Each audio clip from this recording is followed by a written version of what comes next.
Good morning, guys. Welcome back to Crypto Future. We got a kind of a really bearish morning of news here, but I'm gonna try to get some positive out of it for you guys. First off, not a financial advisor. I'm not giving you guys financial advice. Make sure you're doing your own research and adding these projects to your watch lists. So, first of all, we'll look at the market really quick. Bitcoin's down almost 2%, but still holding strong above 30,000. Algorand is down 3.2, XRP is down 1.5, Cadena is down 4.4, Jasmine is down 4.5. I like to check on my Jasmine and my Caspa every day. Cardano's up 1.6%. It's kind of a mixed bag in the altcoin market. But for the most part, everything's down. Caspa's pretty close to even from the looks of it. So, anyways, guys, yeah, it's only down 0.7%. So, let's get into the news here. I'm sure you guys have heard the great news. Okay, so the SEC says spot Bitcoin ETF filings are inadequate. I'm going to let you know why. The Securities and Exchange Commission said the recent wave of applications filed by asset managers to launch spot Bitcoin ETFs traded funds are inadequate, according to people familiar with the matter. The agency informed exchanges, NASDAQ and CBOE Global Markets, which filed the application on behalf of asset managers, including BlackRock, Fidelity Investments. The filings aren't sufficiently clear and comprehensive. So basically, this is a long article, but I'm going to sum it up for you guys into what the reasoning is for the most part. Is that apparently because the applications did not specify. Here we go. Yet the SEC told the exchanges that it returned the filings because they didn't name the spot Bitcoin exchange with which they are expected to have a surveillance sharing agreement or provide enough information about the details of those surveillance arrangements. Asset managers can update the language and refile. The CBOE spokeswoman said it plans to update the refile. NASDAQ and the SEC declined to comment. So basically, guys, they're basically just going through some motions here. They're going to approve them. Like they're nitpicking it, saying that the applications didn't specify which exchanges they intend on using for their ETF, for their spot ETF surveillance sharing agreement.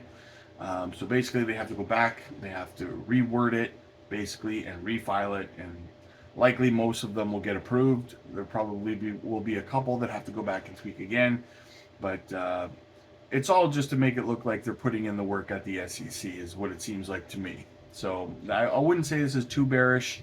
They're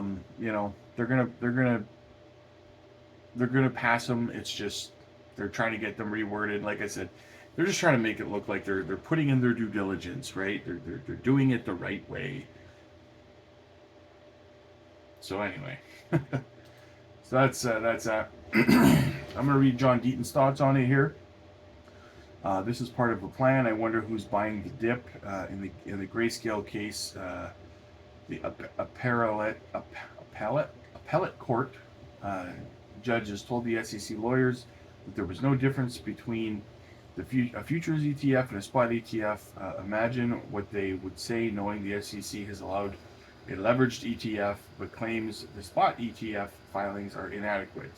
And that's after granting a short ETF. The plan: drive price down as much as possible for legacy Wall Street. If you disagree, offer me a different reason. And I couldn't, I kind of did just offer a different reason, but it's kind of a similar reason at the same time. It probably goes hand in hand with what John is saying here, and he's not wrong either.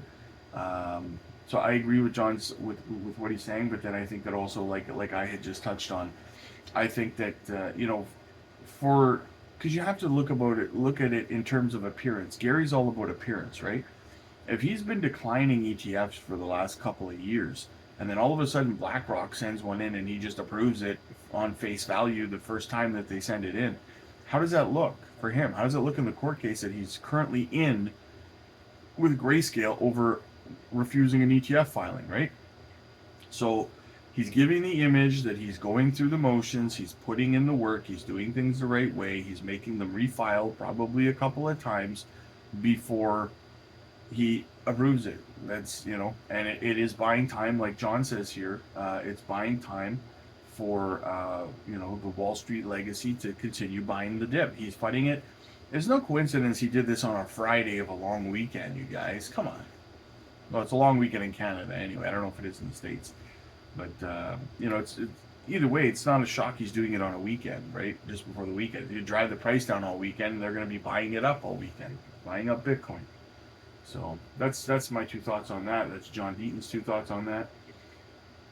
What else do we got?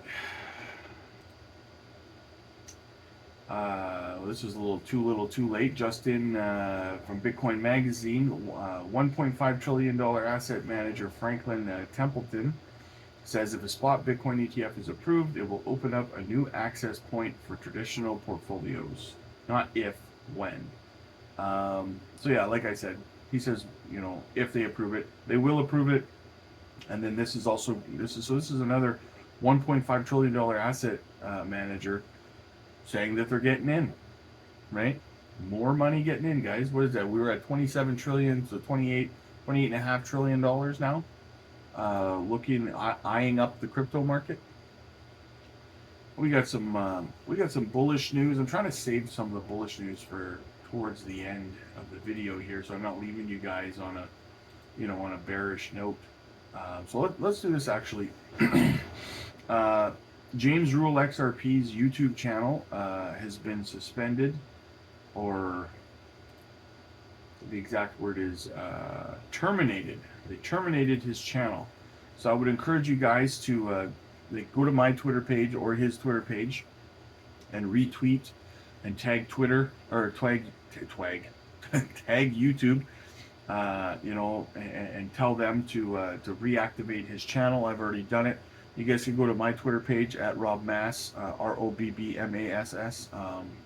Follow me there and retweet this. Let's help James Rule XRP get his channel back. And you guys need to follow me on Twitter, because if that happens to me, then I can let you guys know, and we can kind of try to do the same thing, right? We got to help each other out. So yeah, follow me there on Twitter at ROBBMASS. What else do we got here? More bearish news. Whale chart breaking. Revolut. I don't know if anyone uses Revolut US, but they're going to delist Cardano, ADA, Matic, and Solana in September. I don't know why they're announcing it now, but they're going to be delisting those three in September. So if you hold those on there, get them off. You shouldn't be holding on exchanges anyways. And then we got this here in Canada. We have an incident I kind of wanted to share with you guys, and I said this is why you can't trust the banking system, you guys. Withdrawal of cash refused because I wouldn't tell them what it was for. A guy in Canada here.